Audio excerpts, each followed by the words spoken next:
어떤 파리가 자기가 비행기보다 더 빠르게 날아노라고 자랑을 했습니다. 그 자랑이 사실일까요? 자기가 비행기가 700km로 날아간 걸 봤는데 자기는 그 이상 빠르게 날아노라고 자랑을 해서 주변에 있는 친구 파리들이 거짓말하지 말라고, 어떻게 비행기가 700km, 1000km 나르지 네가 어떻게 700km 넘게 날 수 있느냐라고 말했을 때에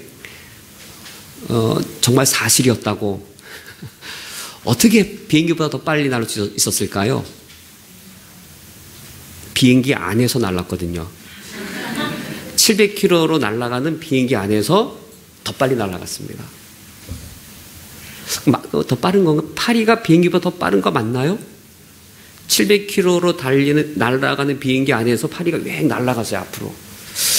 그러면 700km가 넘어간 거 아니에요? 틀린 건가요? 그 파리가 거짓말한 건가요? 갑자기 제가 이런 말씀을 드렸냐면, 디모데 전서 4장이 시작될 때에 1절 말씀에서 4장 전체를 포괄하는 아주 중대한 명령을 합니다. 주 안에 서라라는. 영어 번역은 주로 주 안에 굳게 서라라고 번역했는데, 주님 안에 있는 원리가 그런 것이죠. 너무 비유가 비행기 안에 있을 때 파리 능력을 넘어서잖아요. 상상을 못하는. 어떻게 파리가 비행기보다 더 빠를 수 있겠어요? 근데 파리가 자기가 자랑할 수 있나요? 내가 비행기보다 더 빠르게 나르는 파리라고 자랑할 수 없죠. 그런데 더 빠르게 나르잖아요. 우리가 주님 안에 있는 원리가, 제가 적당한 비유가 안 떠올라서 이런 유치한 예를 들었는데, 우리가 주님 안에 있을 때 그때 우리가 하나님의 능력이 우리를 통하여서 그 일이 이루어지기 때문에 그걸 경험할 때 우리가 자랑할 수 없는 거죠. 내가 그렇게 했다라고 자랑할 수 없는 거죠.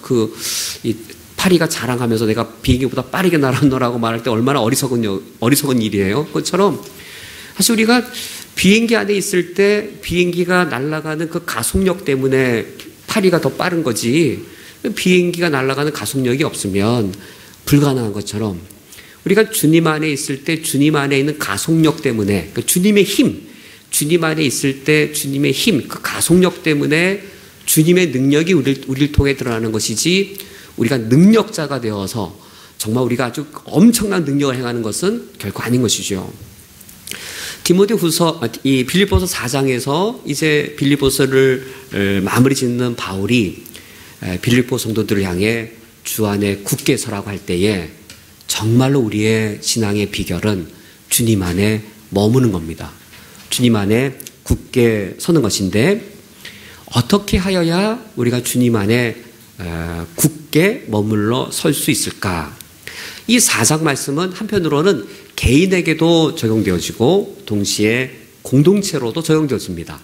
내가 개인적으로도 주님 안에 굳게 머물러 서 있어야 하고, 동시에 우리 공동체가 주님 안에 굳게 머물러 서야 되는데, 빌립보서 4장을 보면 두 겉면이 이렇게 교차되어져 있어서 공동체적인 겉면과 개인적 겉면이 함께 더불어져 나옵니다. 우리가 어떻게 우리 공동체가 주님 안에 머물러 서 있을까? 굳게 머물러 서 있을 수 있을까? 1절 말씀에서 주님 안에 머물러 서 있을 수 있는 그 비결을, 그 기초를 이렇게 말하고 있습니다. 4장 1절 말씀에, 그러므로 나의 사랑하고 사모하는 형제들, 나의 기쁨이요 멸류관인 사랑하는 자들아, 이와 같이 주 안에 서라.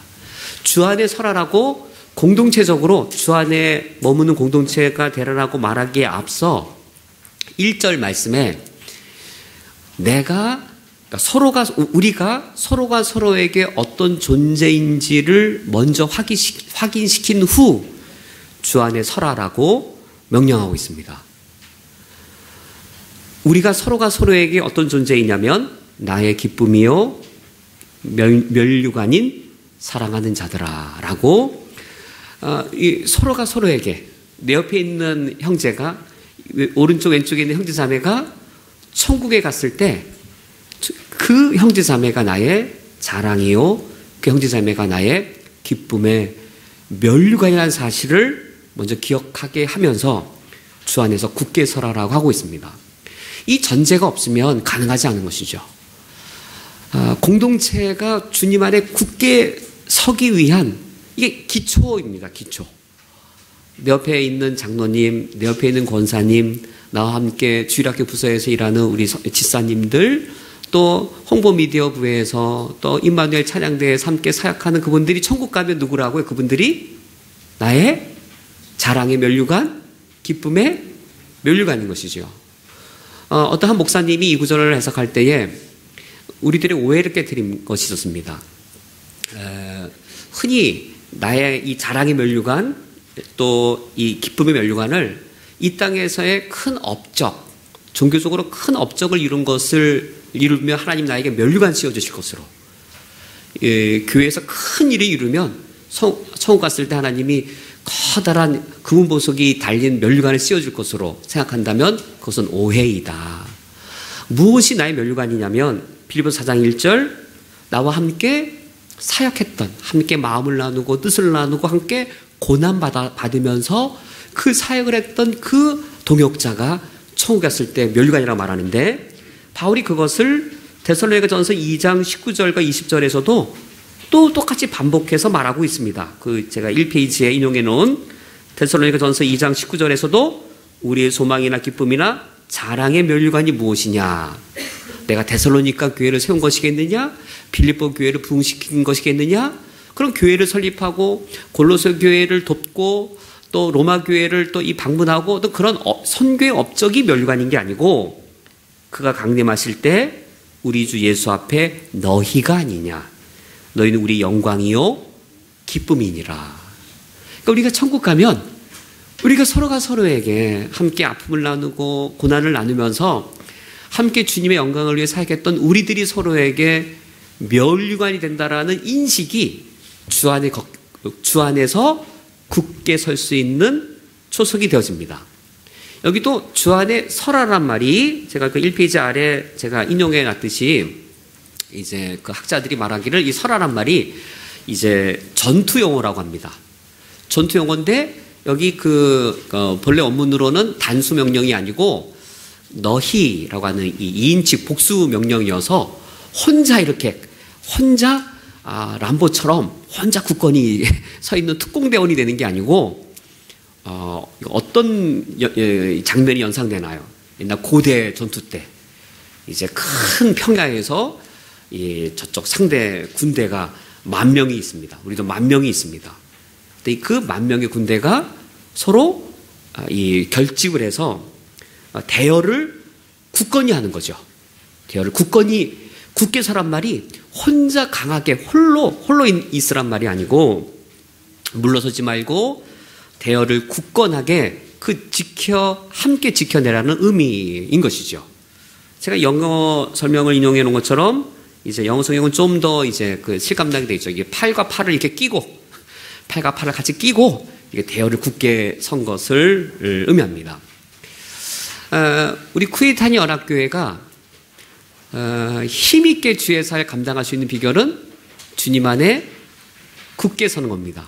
파리가 비행기보다 빠르게 날 수 있어요. 그 유치한 예처럼 우리 연약하지만 우리가 주님 안에 굳게 설 때 주님의 그 가속력이 우리의 힘이 되어서 주의 역사를 감당할 수 있는데 비결은 주님 안에 굳게 서는 겁니다. 그래서 2절 이하에서는 이제 주님 안에 굳게 서는 비결도 한편 말씀해주고, 주님 안에 거하지 못하도록 우리를 깨트리거나 분열시키거나 또 우리 마음에 주님을 모시지 못하도록 하는 요인들이 있을 텐데 그것들에 대한 권면들이 이어져 나옵니다. 그래서 이번 문제에 보면 주 안에서 굳게 서기 위해 가장 먼저 필요한 것이 무엇인가, 이제 2절에서 말씀해주고 있고, 이번 문제, 현재 서로 다투고 있는 유오디아와 순두개의 관계는 영적 전쟁에서 아군입니까? 적군입니까? 그래서 2절, 3절 보면 이제 주 안에서 굳게 서기 위해서 첫 번째로 가장 먼저 해야 될 것이 무엇이냐면 2절 말씀대로 유오디아, 순두개 서로 다투고 있는 두 여인들을 향해, 교회의 두 여자 지도자들인데 같은 마음을 품으라라고 명령하고 있습니다. 주님 안에 굳게 머물 수 있는 굳게 설 수 있는 비결은 이제 같은 마음에 있는 것인데, 이미 사도 바울이 2장에서도 매우 많이 반복했던, 빌립보서 2장에서도 한 마음을 품어라, 같은 마음을 품어라, 뜻을 같이 해라라고 했던 것을 또 다시 반복해서 이 권면의 중요성을 강조하고 있습니다. 여기 같은 마음이라고 하는 것은 과연 무엇일까요? 같은 마음이라고 하는 것은 그러니까 로마서 14장에 보면 한 예를 볼 수 있는데, 사도 바울이 로마서에서 이렇게 한 예를 들어 그 당시 교회에 한 분란의 문제를 이야기하고 있습니다. 로마 교회 안에 이런 사람들이 있었나 봐요. 한 사람들은 유대교의 영향을 여전히 받아서 채소만 먹는 사람이 있었고, 돼지고기 이런 걸 안 먹는 사람이 있었나 봐요. 특히 이제 구약율법이 그만 돼지고기 이런 걸 안 먹은 거예요. 그런데 이제 어떤 로마교회 그리스도인들은 예수님의 그 구원사역 이후에는 돼지고기 먹어도 된다라고 해서 믿음으로 먹는 사람이 있는 거예요. 그런데 이제 그 로마서에 쓰였을 당시는 아직까지 신학이 완전하게 정립이 안 됐고, 또 내가 유대인 출신이라고 하면, 또 바리새인 출신이라고 하면 돼지고기를 먹을 수 없겠죠. 그러니 로마 교회 안에 서로 싸운 거예요. 고기를 먹어도 된다, 고기 먹으면 안 된다, 서로 막 싸운 거예요. 사도 바울이 뭐라고 말했을까요? 같은 마음을 품으라는 거예요. 그래서 어떤 사람은 채소만 먹는 믿음이 약한 사람이 있고, 어떤 사람은 모든 것을 먹을 수 있는 믿음이 강한 자가 있으나, 그러니까 믿음이 약하다는 말은 뭘까요? 돼지고기 먹어도 되잖아요. 근데 아직까지 그 복음의 진리를 충분히 몰라서 구약시대의 법을 계속 지키는 거예요. 또 로마서 14장에 또 한 예를 드는데, 먹는 문제만이 아니고 어떤 사람은 나를 중히 여기고 어떤 사람은 모든 날을 같게 여기나. 이 말은 뭐냐면, 이제 음식도 구약시대처럼 이제 돼지고기 이런 걸 안 먹을 뿐만 아니라 구약시대처럼 유월절, 안식일 이런 날을 중히 여기는 거예요. 근데 어떤 사람들은 아까 이제 고기 같은 거 먹는 사람들, 야, 이번 신약시대인데 안식일 다 성취되었고 더 이상 왜 유월절을 지켜? 이제는 모든 날이 다 같은 날이야 라고 이제 신학 지식이 많아서 그 모든 날을 같게 여기는 사람이 있는 거예요. 이런 두 부류의 사람이 있을 때 서로 얼마나 서로 업신여기고 서로 판단했을까요? 날도 지키고 또 음식도 철저히 지키는 사람들은 저 자유주의자들, 신약시대에 갖다 저렇게 신앙생활을 방종하고 저렇게 편한 대로 신앙생활하는 사람이라고 말했을 거고, 또 이 모든 날을 같게 여기고 모든 음식을 먹는 사람들은요, 아유 아직까지 구약시대에 얽매여 갖고 저렇게 율법주의로 신앙생활하는 사람들, 이렇게 서로 싸웠겠죠. 여기에 대해 사도 바울이 뭐라고 말씀했을까요? 로마서 14장에 서로를 업신여기지 말고 비판하지 말아라. 나를 중히 여기는 자도 주를 위하여 나를 중히 여기는 것이고, 또 채소만 먹는 사람도 주를 위하여 채소만을 먹는 것이니 서로를 믿음이 강한 자가 믿음이 약한 자를 받아주어라, 이렇게 말하고 있어요. 네가 감히 누구길래 비판하고 판단하느냐? 나를 주기 여기는 자도 주를 위하여 그러는 것이고, 모든 것을 다 먹지 않는 사람도 주를 위하여 그러는 것이니 믿음이 강한 자가 믿음이 약한 자를 받아주어라. 여기 무엇이 같은 마음이에요? 나를 중히 여기는 자도 주를 위하여, 나를 판단하는 사람도 주를 위하여라고 하는 같은 마음이잖아요. 마음은 같은데 뭐는 달라요? 신앙 스타일은 다르고 신학도 다르고 교파가 다른 거죠. 그런 서로가 서로를 존중하고 받아들여라라고 말하고 있습니다. 그렇게 우리가 서로의 그 마음의 소중함을 잘 배려해서 한 마음을 품는 것이 주 안에 굳게 서는 길입니다. 제가 제 입장에서 봤을 때 감리교는 제가 한 20년 전만 하더라도 저 감리교 목사님 만났으면 신학 논쟁을 했었을 거예요. 제가요. 제가 칼바르트 책을 읽고 가고 있는데 감리교 목사님이 자기 칼바르트 저긴 좋다 그러더라고요. 그래서 제가 크게 싸울 뻔했어요. 이 사람 안 싸워요. 감리교 목사님 참 좋은 분이죠. 감리교 목사님은 저 같은 그 꼴통 이 장로교 목사가 못 보는 많은 하나님을 많이 보고 있잖아요. 서로가 감리교적인 게 이단 아니잖아요. 장로교적인 게 다 옳은 게 아니잖아요. 장로교적인 것이 못 보는 그런 감리교 목사님들이 기중이 여기는 것들이 상당히 많이 있는 것이죠. 그러면 저하고 장로교 목사인 저하고 감리교 목사님은 적군인가요? 아군인가요? 아군이에요. 여기 유오디아와 순두계 그리고 또 3절 말씀에 글레멘드와 그의 동역자를 도우라고 되어 있는데 유오디아, 순두계, 글레멘드는 서로 아군인가요? 적군인가요? 아군이에요. 그런데 우리의 신앙 스타일이 다르고 신앙 성향이 다르고 또는 또 교리가 다르고 그러면 서로가 적군이 되어서 적군처럼 우리 서로 싸울 수 있는 것이죠. 그런데 2절과 3절을 보면 동역자라는 사실, 아군이라는 사실을 알 수 있습니다. 3절 말씀을 보면은 아군이라는 사실을 어떻게 알 수 있죠? 3절 말씀에 또 참으로 나와 멍에를 같이 한 네게. 그러니까 이게 아군인 거죠. 그리고 또 그 다음 줄 복음에 나와 함께 쓰셨던. 그러니까 아군인 거죠. 그리고 글레멘드와 그의 나의 동역자. 그러니까 아군인 거죠. 우리는 나랑 신앙 스타일이 다르고 뭐 성격이 다르고 또 뭐 어떤 신앙의 강조점이 달라도 우리는 서로 적군이 아니고 아군입니다. 어떤 분은 방언 강조할 수 있고 어떤 분은 방언 신앙 스타일 없다라고 말할 수 있어도 우리는 서로 아군인 거예요. 그래서 무엇을 하라고 명령하고 있냐면 3절에 돕고 도우라. 그러면서 3절 끝 그 이름들이 생명책에 있느니라. 그러므로 아군인 거예요. 저의 사명은 복음을 지키는 걸까요? 장로교 목사로 장로교를 지키는 걸까요?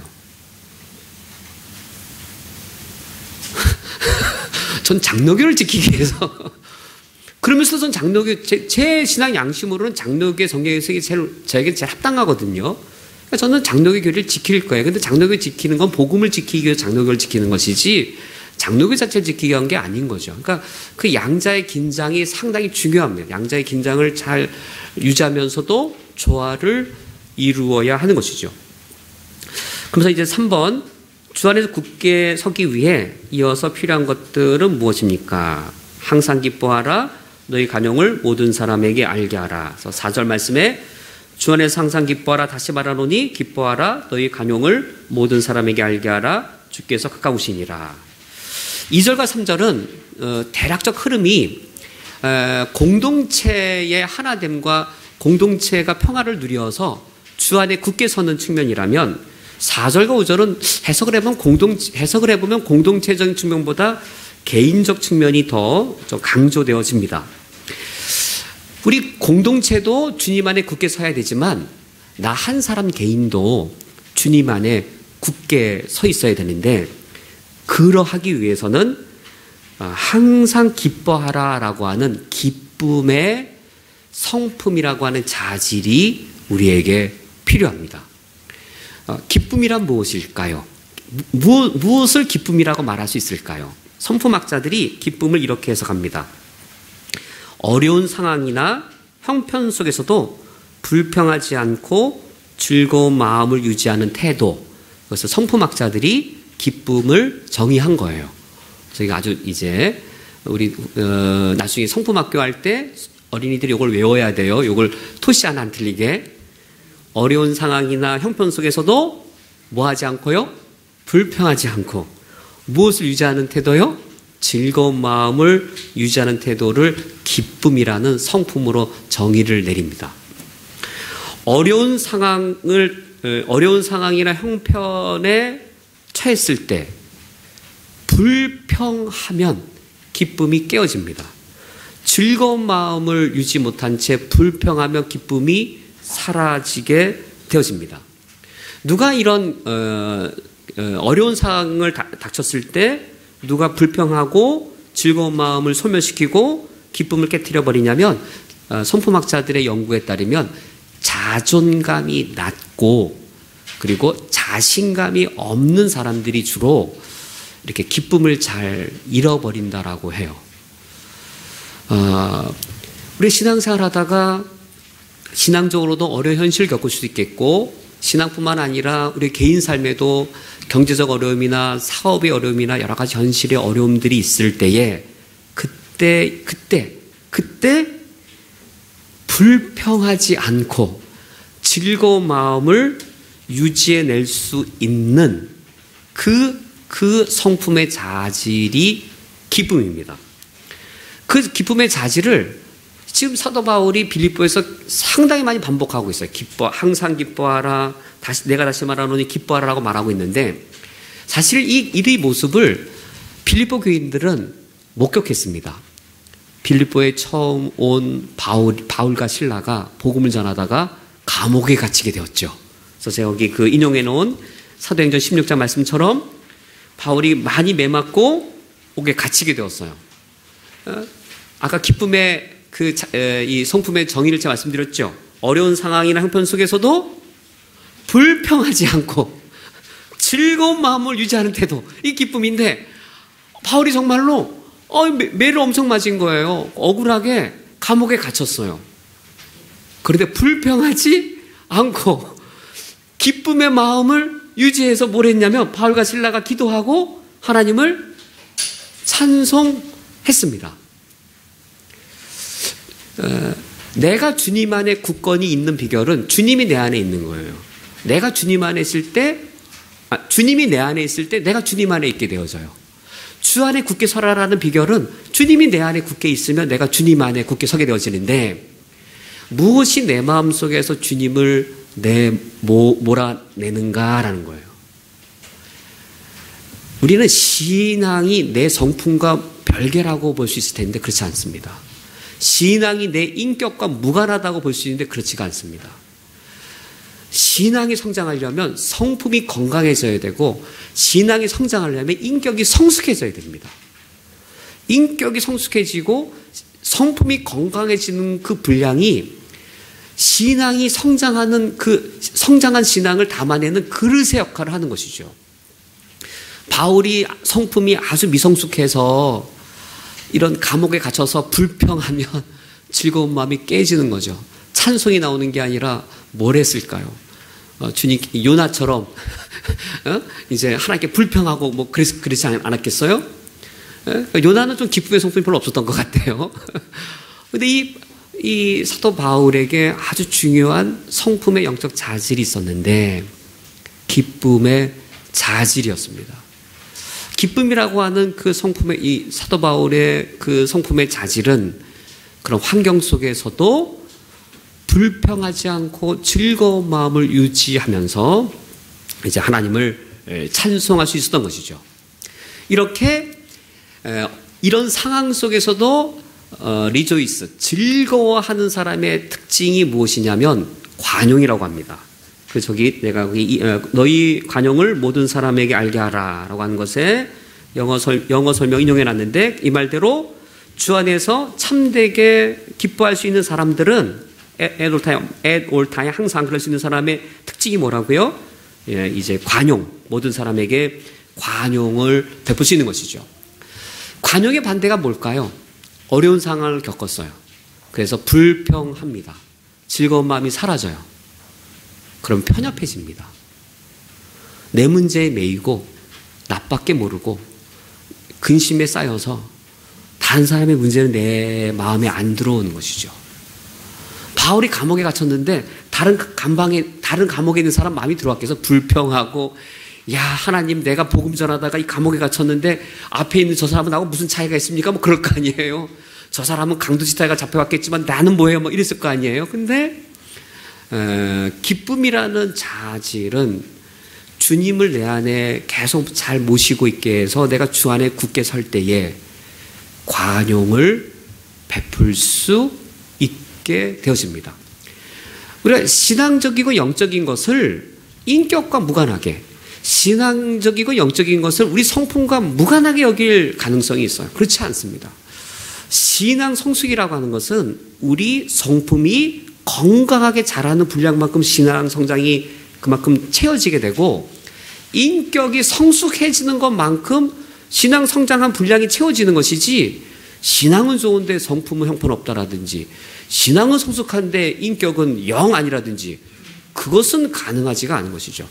인격과 성품이 성장하지 않으면 주님이 내 안에 머물기가 상당히 어렵기 때문에 그런 결과에 이르게 되는 것이죠. 주님을 내 안에 잘 모셔드리기 위해서 이제 필요한 것이 이제 기쁨이라고 하는 영적인 자질. 그때 이제 우리 즐거운 마음이 있어서 이제 관용을 베풀 수 있는데, 이때 관용이란 무엇인가? 이제 관용을 제가 설명해 놓고 아리스토텔레스가 관용을 이렇게 설명합니다. 상당히 잘 해석했는데, 법의 문자적인 규정을 지키려고 할 때 사람은 관용을 잃어버립니다. 어떤 법률에 문자 규정을 지키려고 문자 규정 자체를 지키면 편협해지거나 되게 몰인정하게 되거나 좀 잔인하게 되거나 피도 눈물도 없는 사람이 되는 거죠. 이 법은 이거야! 라고 이제 법의 규정은 이래! 그럼 법의 문자적 규정을 그럼 어겨도 되느냐? 이 관용이라고 하는 것은 법의 문자적 규정을 무시하는 게 아니라 뭘 지키는 사람이라고요? 법의 정신. 그 법을 만든 목적을 지키려 할 때 관용이 있는 겁니다. 그래서 이제 그 앞에 영어로 인용해 놓은 것도 이제 같은 맥락에서 설명해 놓은 것이죠. 정말로 어떤 사람이 어려운 현실에 있을 때 그때 그 사람이 기쁨의 자질을 성령 안에서 유지하면서 나와 똑같은 현실에 있는 사람을 규정대로 따지는 게 아니라 그 하나님이 주신 율법의 목적을 기억해서 그 사람에게 관용을 베풀 수 있게 될 때, 그러한 자질을 가진 사람은 주님을 내 안에 모실 수 있기 때문에 주 안에 굳게 설 수 있게 되어집니다. 그런데 이제 주님을 내 안에서 제일 몰아내는 게 뭘까요? 같은 맥락. 주님이 내 안에 있지 못하도록. 그것이 4장 6절에 아무것도 염려하지 말고 다만 모든 일에 기도와 간구로 너희 구하면서 감사함을 하나님께 아뢰라. 그리하면 모든 지각에 뛰어난 하나님의 평강이 그리스도 예수 안에 너희 마음과 생각을 지키시리라. 근데 주님이 내 안에 계시지 못하도록 주님을 자꾸 내 영혼 바깥으로 내밀어서, 그러면 내가 주님 안에 굳게 설 수가 없어요. 그게 뭐냐면 염려입니다. 내 마음이 염려에 사로잡힐 때 내 마음은 무엇으로 충만할까요? 돈의 염려에 빠지면 돈으로 충만해지고요. 또 누구 사람 때문에 염려하고 미워하면 그 사람의 미움으로 충만해져서 주님이 어떻게 내 안에 들어올 수가 없게 되어지는 거예요. 그래서 이때 염려에 대한 불평, 시기 이런 것들이 있어서 주님이 내 안에 계시지 못하므로 내가 주님 안에 머물 수 없게 되어질 때에 과연 그럼 어떻게 하면 항상 주 안에서 기뻐할 수 있을까? 어떻게 항상 주님 안에서 평강을 누릴 수 있을까? 그 비결이 6절에 감사함으로 하나님께 아뢰이는 겁니다. 사도 바울이 그 기쁨의 자질로서 어려운 편에 불평하지 않고 즐거운 마음을 유지해서 하나님께 찬양했던 그 감사의 자질을 유지하는 것이죠. 이때 감사란 무엇일까요? 감사의 반대인 불평은 뭘까요? 불평의 기도. 무엇이 불평일까요? 하나님 왜 그거 안 해주셨어요? 라고 하는 게 불평이겠죠. 그럼 감사는 뭘까요? 감사의 마음은 이겁니다. 두 가지로 보이는 것이죠. 하나님이 이미 이루어 주신 일과, 그리고 안 이루어 주신 일이 아니라 뭘까요? 아직 안 이루어 주신 일로 보이는 거죠. 그게 감사의 영적 자질입니다. 하나님이 이미 이루어 주신 일을 볼 때에 아직 안 이루어 주신 사실들을 보게 되어지는데, 감사를 성품학자들이 이렇게 정의를 내려요. 감사를 우리 성품학교 하면 아이들에게 감사 요구를 정의를 또 외우게 하고 그거를 이제 감사를 이렇게 인각시키거든요. 이렇게 지성과 감성에 인각시켜서 행동으로까지 습관으로 하는 게 성품훈련이거든요. 먼저 이거 감사의 정의를 외우게 합니다. 감사의 정의가 다른 사람이 나에게 도움이 되었는지를 인정하게 하고, 그리고 말과 행동으로 고마움을 표현하게 하는 것. 이게 성품학자들이 정의 내린 감사예요. 다른 사람이 나에게 도움이 되었는지를 인정하게 하고 그 사람에게 가서 말과 행동으로 고마움을 표현하게 하는 것이 성품학자들이 말하는 감사인데, 우리는 하나님께 감사할 때는 바로 이 다른 사람이 아니라 하나님이죠. 어려운 형편과 힘든 상황에 있을 때 과연 하나님이 나에게 도움이 되었던 것이 무엇인지, 이미 이루어 주신 일들을 거기에 마음을 쏟는 겁니다. 거기에 하나님이 이미 나에게 이루어졌던 일들에 마음을 쏟고 거기에 마음을 쏟을 때 주님이 내 안에 계셔서 내가 주님 안에 머물 수 있게 되어지는 것이죠. 그런 감사는 어떤 결과에 이르게 되냐면 7절, 어떤 유익이 내게 있습니까? 그런 감사는 그리하면 모든 지각에 뛰어난 하나님 평강이 무엇을 지켜주시죠? 마음과 생각을 지켜 주십니다. 마음과 생각을 지켜 주셔서, 이걸 우리 요즘 말로 표현하면 성품과 인격을 지켜 주시는 거죠. 부정적으로, 그래서 내 문제에 몰입하여서 나밖에 모르고 편협하게 그렇게 나를 만드는 게 아니고, 근심과 염려에 빠지면 나밖에 모르고 부정적으로 되고 편협하게 되고 관용하지 못하게 되고 그렇게 되어지잖아요. 근데 마음과 생각을 지키셔서 그렇게 되지 않도록 해 주시는 거죠. 생각을 지키시리라 되어 있는데, 이 7절의 생각을 지키시리라는 말씀을 기억하시면서 8절을 보세요. 8절이 어떻게 끝나는지요. 8절이 이것들을 생각하라라고 되어 있어요. 7절과 8절이 이렇게 연결되어지는 거예요. 정말로 우리가 생각해야 될 게 있는 것이죠. 하나님의 평강을 누리기 위해 생각해야 될 것이 8절 말씀대로 무엇이든지 참되며 무엇이든지 경건하며 무엇이든지 옳으며 무엇이든지 정결하며 무엇이든지 사랑받을 만하며 무엇이든지 칭찬받을 만하며 무슨 덕이 있든지 무슨 기림이 있든지 이것들을 생각하라. 지금 어떤 문맥에 있는 거냐면, 주님이 내 영혼 안에 머물게 해서 내가 주님 안에 굳게 서기 위해 이런 것들을 생각하라는 것이에요. 평강의 하나님이 내 생각을 지켜주시지만, 평강의 하나님이 내 생각을 지켜주시려면 이걸 생각해야 된다는 거예요. 이게 정말 문제라는 것이죠. 정말 무엇이 문제인가 할 때, 무엇이든지 참되며 참된 진리, 어떤 일이 내게 있을 때 그게 참된 진리일까 아닐까, 참된 진리를 추구하고 그 다음에 그것이 참되다면 나에게는 그 참된 진리가 이게 두 개의 쌍씩 보시면 됩니다. 내가 참된 진리를 추구했다면 그것이 나에게 경건이 되어져야 되는 거예요. 경건. 그런데 이런 경우가 있죠. 이건 나에게 참된 진리예요. 나에게 참된 진리에 대해 경건하게 사는데 다른 진리를 얘기한 사람이 있는 거예요. 비진리는 아닌데. 예를 들어서 저는 장로교 목사로서 절대 예정이란 진리를 주장하고 경건을 추구하는데, 감리교 목사님이 절대 예정은 성경적이지 않고 예지 예정이 진리라고 말하는 거예요. 그럼 저는 그분하고 싸워야 될까요? 그거 보지 말고 그분이 경건한가를 보라는 거예요. 그분이 경건하면 하나됨을 유지하는 거예요. 그분이 경건한가? 나는 방언해봐야 뭐 신약시대에 방언해도 별 소용없어 라고 말하는데, 누구는 방언해야 된다고 말하는 거예요. 방언해야 된다라고. 그걸로 싸우지 말고, 성경에서 이럴 수도 있고 저럴 수 있는 거하고 싸우지 말고 그분이 경건한가를 보라는 거예요. 그분이 경건하면 하나가 되는 거야. 그게 경건하면. 그 다음에 세 번째, 네 번째, 무엇이든지 옳으며 무엇이든지 정결하며. 이 옳다는 건 옳을 의잖아요. 내가 의를 주장하는 의로움을. 그래서 의로우면 삶으로 정결한 삶을 내가 추구해야 되는 것이죠. 근데 의에 있어서도 현실에 보면 의의 기준들이 달라요. 사람들이 말하는 의가 다 똑같지가 않아요.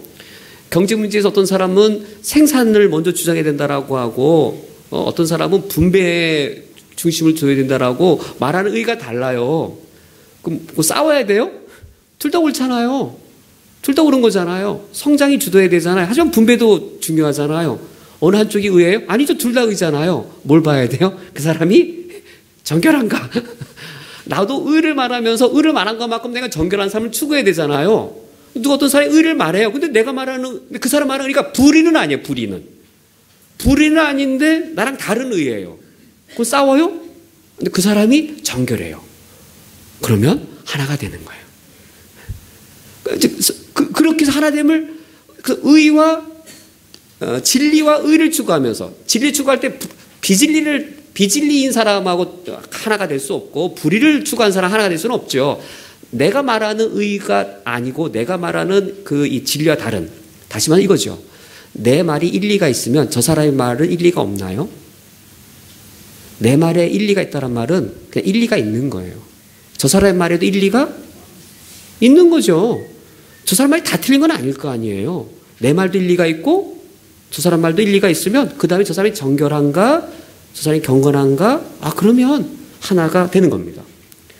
그 다음에 네 가지는 무엇이든지 사랑받을 만하며 무엇이든지 칭찬받을 만하며 무슨 덕이 있든지 무슨 기림이 있든지 이것을 생각하란 말은 이 후반부 네 가지는 사회적인 것들입니다.